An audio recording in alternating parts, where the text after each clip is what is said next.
Magandang araw po sa ating lahat. Gusto ko na naman pong magbigay ng OFW update. So, ang OFW update po natin ay si OFW Ryla Grace Gasinga Erjas. Siya po ay from Bawak, Tanudan, Kalinga Province. Siya po ay isang kasambahay sa bansang Malaysia. So, dadako naman po tayo sa bansang Malaysia. Hindi na po laging Middle East ang focus natin. So, yan po. Now, on June 21, pumunta po sa akin itong parents ni OFW Ryla Grace.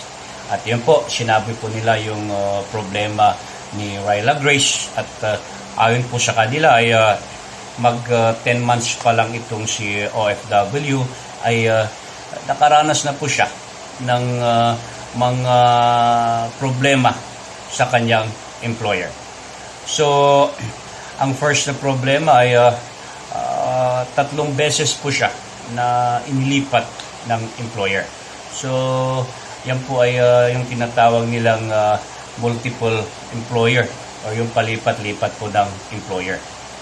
Then next is meron pong unsettled na unpaid salary nitong first na employer niya kay OFW. I think 2 or 3 months na unsettled salary. Now, ang masaklap is that itong pangatlo na employer niya ay kung yung linuto ni OFW ay hindi nagustuhan ng lasa ng kanyang employer, ito ay itinatapon sa kanya, or anything na kitchenwares ang nadadampot nitong si employer niya, binabato sa kanya. So, nagkaroon po ng fear o takot itong si OFW. So, nagsumbong po siya kay counterpart agency niya sa Malaysia at kay recruitment agency niya dito sa Pilipinas. Pero ang sabi sa kanya ay tiis-tiisin mo na lang, or sinasabi nila sa kanila ay kinausap na nila ang kanyang employer. Pero wala pa rin pong pagbabago itong si employer niya. Ganun pa rin po yung bad attitude itong employer niya sa kanya. So, dahil hindi na matiis nitong si OFW ay tumakbo na po siya. Nag-run away po siya at nakitira po siya sa isang kabayan sa Malaysia. So, yun po. Nung pumunta po yung family niya dito sa bahay ay nag-video call po kaming dalawa. Nag-usap po kami through messenger at ang advice ko po sa kanya ay please surrender yourself sa Polo OWA. Don't put yourself at risk, or don't put your life at risk. Don't put your life at risk, sabi ko sa kanya. Kasi yung status mo ngayon as TNT ay nakakatakot po. At the end of the day or later on, mababaliktad ang kwento. Mapapasubo ka niyan, sabi ko sa kanya. Kaya ang gawin mo, mag-surrender ka sa Polo OWA. Later on, tatawagan ko ang counterpart agency mo dyan sa Malaysia. So, yun po ang nangyari. After po nag-usap kami, agad-agad na tinawagan ko ang kanyang counterpart agency sa Malaysia. So, nagkaroon po kami ng magandang usapan, kahit medyo yung una ay medyo hindi nagkaintindihan. At least later on, maganda po ang usapan namin ng kanyang counterpart agency sa Malaysia. So now, ang ginawa po nitong si Ryla Grace ay yun po, but before that, tinawagan ko po yung pinsan ko sa Malaysia para po i-guide niya itong si OFW Grace pagpunta sa Polo OWA. So yun po, nag-surrender po itong si Ryla, si OFW sa ating Polo OWA office sa Malaysia. Then later on, tinawagan po nitong si Polo Owa, itong counterpart agency niya sa Malaysia, at kinuha itong si OFW, then doon siya tumira sa accommodation ng counterpart agency niya sa Malaysia. Then after 2 days po, nag-WhatsApp po itong si Madam, yung may-ari ng counterpart agency niya sa Malaysia. Sinend po sa akin yung plane ticket ni OFW. At yun po, nagpapasalamat po tayo sa Panginoon.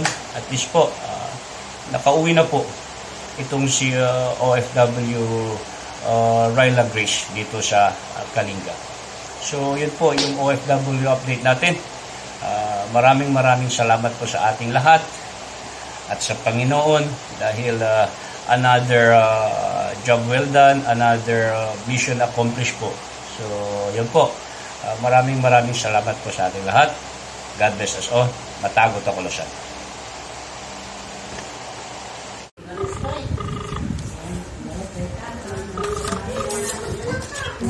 Hello, mamas.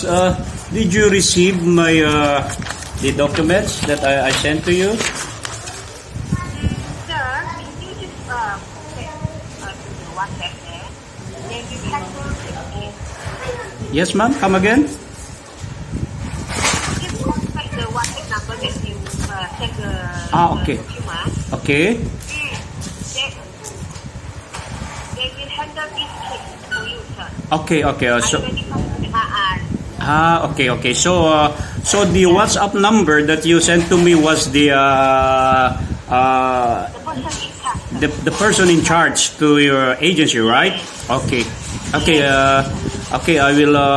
I will explain to her. I will discuss to her the issue or the problem of this household worker. Okay? Yeah. Okay. Thank you so much, ma'am. Thank you. Thank you. Okay. Bye. She wanted to work, but employer actually she rejected the employer. Second round, she appealed with me. That's why she got the second employer. And she can walk out from the employer house without the employer permission. This is the attitude of an employee.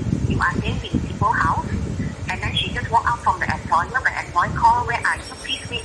4 o'clock, I will be only coming back. That is not an off day at all. You think that is the right attitude for an employee to do so? Yeah, that's that. I don't know this employer asked me to take care of sir. So I hope that sir be fair, that not listening to one side. And then she asked me to give her, ma'am, can you give me one more chance? I wanted to work because I need to support my family. I need nobody. I can actually get all the employees to become the witness. Yes. Nobody forced her. You want to go, you can go. But please give the notice. You not come as you wish and you go as you wish. There are some paperwork that we need to do. And once she ran out from the employer, she said she will be going. She left a notice to the employer. She will report it back over to our office, but she did not. After 10 days. Now it's already 12 days. Okay. Where had she been? Can Yeah. anybody explain? Yep. If she really eager wanted to go back for good, please report straight away or go to the police station. There will be people to rescue her. It's not wandering around Malaysia. Am I right, as a tourist? Yes. Should I say so? Yeah. Now, because when she contacted me, when the family came to me, so I told her that please surrender yourself to the Philippine Embassy. Then I'm going to contact the counterpart agency in Malaysia, so we can discuss the issue, the problem, so they will help you to go back home to Philippines. She actually with her auntie, who a Filipino. Okay. Has been here for long with a local boyfriend. I Oh. think this is a basic thing that all Filipino will know the do and don't. Once you have left the employer house, what you should do and where to seek help. Nobody is abusing her, nobody thinks of her, but she, the auntie, why Okay. never advise her or never contact her? I have asked my language to keep the auntie. After the first incident that she walked out the employer house without permission, because she said she homesick, she wanted to meet her auntie, but that is not an off day, and she never asked the employer permission at all. Employer left the house, and then she also bring her back and go. Because Another as co-worker call her up. as for her, the last employer is that if she will prepare food, she will cook food, and if the employer or the family doesn't want the taste of the food, they will just throw anything to her, and this made her panic, make her trouble.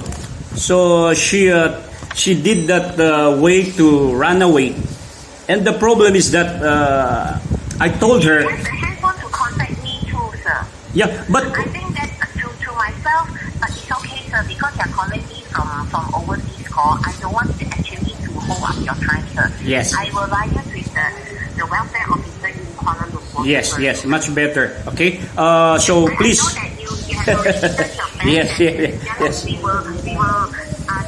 have their own set of story. I really understand because I handle a lot of workers. You also handle a lot of Yes, foreign yes. workers. Okay, So much. I will just liaise with the Malaysian. Yeah. So please, ma'am, please, I'm asking for your help. I'm asking for if ever this household worker commit mistake or problem, we do not know. I will just ask for apology for that. What I wanted is that please help this household worker go back home to Philippines as soon as possible, ma'am. Okay? Okay. Okay. And mind if I'm going to follow up to you, I'm going to ask the update or anything else regarding the status of this household worker? Okay, ma'am? Okay. Okay. Thank you so much, ma'am. Thank you so much for the okay. Thank you so much for the conversation and the update. Okay, ma'am? Okay. Thank you. Thank you so much. God bless.